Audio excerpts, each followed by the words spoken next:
Alors, petit point sur tous mes modèles. Ce que j'ai fait un petit peu bosser ce week-end, il était trop chaud pour aller rouler.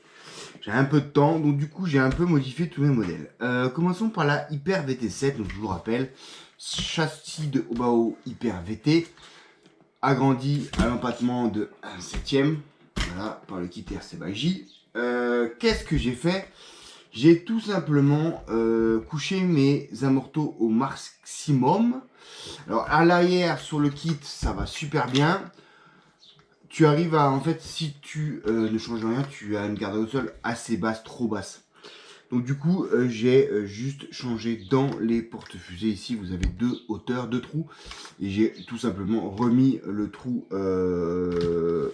en bas pour le coup, pour rajouter, voilà, pour toujours être à peu près à 1 cm du sol. Et j'ai couché mes amortisseurs au maximum. Pour l'avant c'était différent, j'ai voulu faire pareil. Par contre on était très vite, on talonnait très vite à 5 mm du sol. Et franchement c'était pas top pour le... Voilà, pas top, j'avais pas envie d'abîmer ce super châssis. Donc du coup pour avoir le même effet, je me suis fait des rehausses maison. Voilà, là tu peux voir. Ici là, j'ai tout simplement pris un bout de carbone qui me restait. J'ai mis deux trous pour mettre les deux trous des différents ancrages. J'ai simplement fait une rehausse. Voilà, je sais pas si tu vois ici, pour se mettre juste au-dessus, un tout petit peu au-dessus, pour avoir une garde au sol correcte. Et du coup, j'ai mes amortos hyper couchés. Donc on verra bien ce que ça donne en termes de comportement. Mais franchement, je suis assez content. Bricolage qui m'a coûté 0 €. Là ici tu vois le carbone 2,5 et les rondelles de 2 mm qui m'ont servi à caler le truc. Voilà, franchement j'ai fait ça un peu à l'arrache, 3 trous. Et bien content du résultat. Puis on verra le résultat ici. Et comme vous le voyez, j'ai aussi remis toutes les masses à l'avant, voir ce que ça donne pour un peu voir la différence après.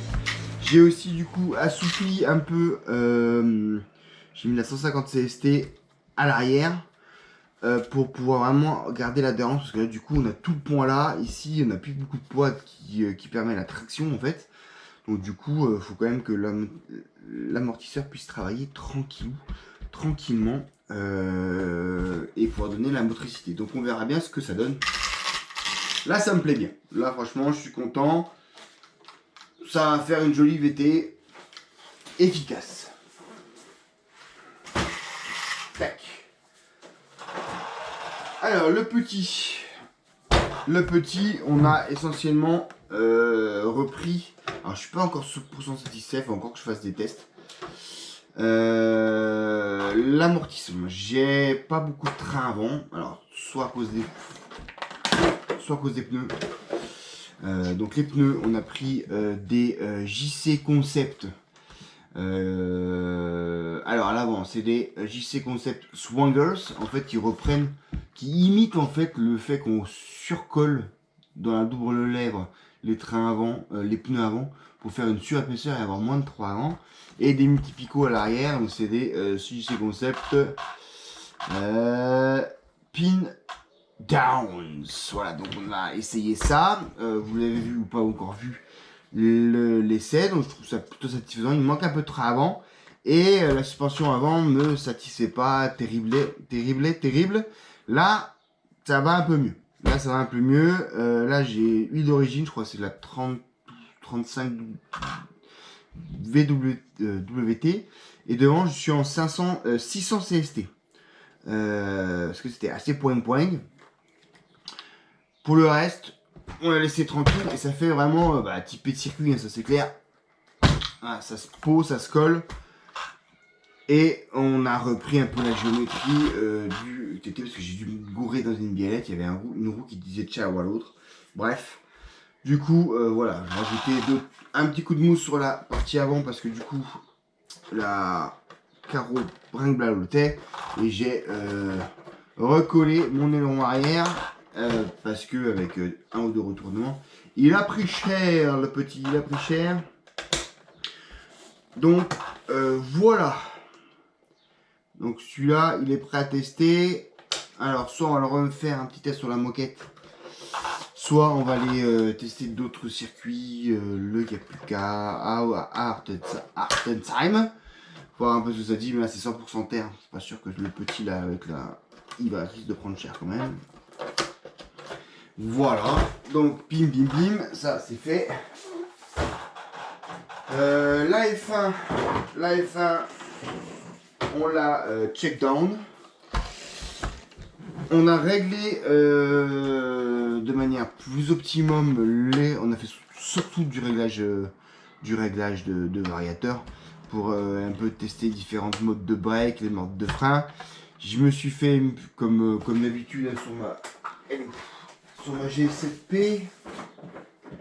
Je me suis fait mon petit réglage où en fait j'ai mon frein ici maximum minimum sur ma petite gâchette, donc j'ai mon dual arrête là et ça permet en fait en ligne de régler le freinage pour pouvoir optimiser tout ça. Je vous l'avais dit, j'ai un peu mis des ressorts latéraux arrière plus durs pour voir un peu ce que ça donne. On va aller la tester pour voir tout ça si ça fonctionne. J'ai aussi enlevé le turbo parce que du coup ça déséquilibrait je trouve un petit peu la voiture quand il arrivait, donc du coup c'était pas forcément très pertinent. Et puis voilà, peut-être changer aussi le cerveau. Il a du mal à centrer ce GX cerveau, contrairement à son collègue là qu'on a sur le RC10T. Lui qui a pas de souci, celui-là il a un flou au niveau du neutre, ce qui est embêtant pour le pilotage d'une petite machine comme ça. On a remis aussi suite au repassage sur parking, on a remis le joint torique, on a resserré les vis, tout ça qui faisait que le train avant était très flou, qu'il n'y avait pas de motricité, et enfin pas de directivité. On a mis un petit peu plus d'ouverture pour être un peu plus stable. Donc on verra bien ce que ça donne en termes d'efficacité sur le terrain. Et oui, on changera la plaque quand on fera de la salle. Pour être joli quoi. Voilà. Le gros pépère, tout simplement on lui a mis un petit coup de jet. Et on a refait les amortos. Juste nettoyer, on a refait les amortos, 1000 derrière, 2000 devant, parce qu'il y a un petit peu de fuite. Voilà, donc maintenant on est replein dans les cylindres. Lui il est ready to go. Lui à Arzenheim, je pense qu'il peut faire un petit malheur. Et le gros pépère, voilà, le gros du sujet, il est là également. Donc avec Adamani, il m'a prêté un module Bluetooth. Tac, que j'ai installé. Voilà. J'ai mis l'appli. Hop là, alors appli Traxxas. Si je l'ai foutu l'appli Traxxas, elle est là. Hop. Oui, Traxxas, on sait que tu es beau. Oh, c'est magnifique. Allez. Tac, on a tout le monde. Donc il a vu ici mon véhicule. J'ai fait la mise à jour. Alors ça s'est très bien passé. Il n'y a pas eu de souci. Ça s'est fait en un quart d'heure. De la mise à jour d'abord de la radio. Il te demande de faire ça. Et après, mise à jour du variateur. Rien de très compliqué. Je m'attendais à pire. Cool, donc Mani m'avait dit tu filmes la mise à jour, comme ça t'es sûr que s'il y a une connerie, c'est pas toi qui l'as faite. Alors pour l'instant tout va bien, tout s'est bien passé. Alors j'allume, il reconnaît direct le véhicule, c'est quand même bien foutu, faut reconnaître, c'est quand même bien foutu. Et tableau de bord, voilà, on est bien à 6 volts. Et on peut pas la changer les gars. Donc on est sur du 3.0, comment te dire, 3.005. Non, tu dis ça comme ça peut-être. Ou tu as donc des versions 3.0 pour le X-Max qui est à 6 volts.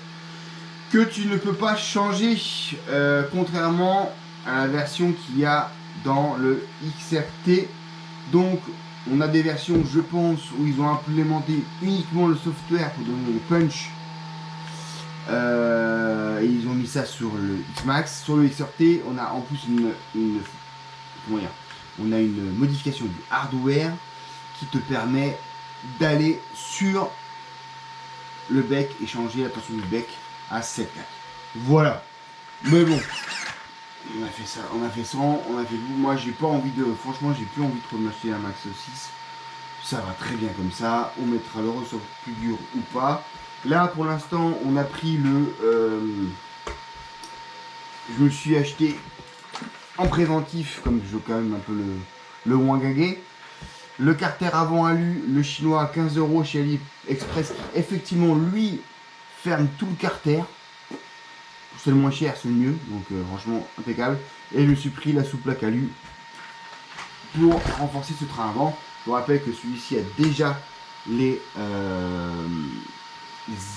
tiges titane uniquement à l'avant, à l'arrière pas du tout, et rapport de 18,47, c'est par là que ça se passe. Voilà, on y est.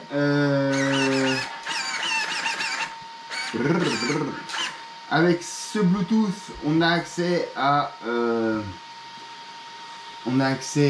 au réglage de la radio, donc ça c'est plutôt cool parce que c'est vrai que le menu là, il est où? Le menu des tableaux de la TQI est pas des plus sympathiques, on va dire ça comme ça. C'est un peu compliqué. Donc, hop. Et est-ce qu'on peut, du coup, je sais plus où on va. Média, on s'en bat les couilles. Là, tu peux régler la sensibilité de ta direction du freinage de ton TSM, on s'en fout aussi parce qu'on n'a pas activé. Mise à jour. Il regarde s'il y a des mises à jour disponibles. Il n'y a aucune mise à jour, donc du coup, on est bien tranquille là-dessus. On est bien sur notre Traxxas. Voilà. Donc ouais. J'ai fait le gueule. C'est bon, c'est moi. Voilà, pas de problème. C'est bon, c'est bon. On va arrêter ça. Voilà, c'est bon. Pas de problème. Vas-y, calme-toi. Voilà, voilà. Là, c'est pour les best-of de version PLS. Donc, voilà le petit point à la mi-année. Hein. On est quand même en juin 2023. Voilà. Des modèles du garage. Et puis, je pense qu'on va rester comme ça pour un petit moment. Il y a peut-être lui, là. Peut-être lui qui va bouger ou pas. Parce que c'est vrai qu'en été, il est un peu moins... Mais en même temps, il est petit, compact, puissant. Sur les TT, vous avez vu, c'est assez sympathique. En 9S ou en 12S, sur les circuits, c'est assez polyvalent pour faire du circuit, globalement. Sur tous les types de circuits, sauf ceux qui veulent pas qu'on leur casse tout. Ça, c'est normal aussi. Parce que du coup, ça envoie de la gouache. Hein. Mais peut-être que, voilà, s'il y en a un de vous qui se décide sur le Marder, maintenant qu'il est fiabilisé, c'est solide, il y a quasiment tous les triangles, tous les plastiques de neuf, alors je vais te dire, on va être tranquille. Hein. Peut-être que je m'en séparais ou pas, parce que l'hiver venu, je sens que je vais le regretter. Voilà, ça c'est clair. Et puis voilà, petit point.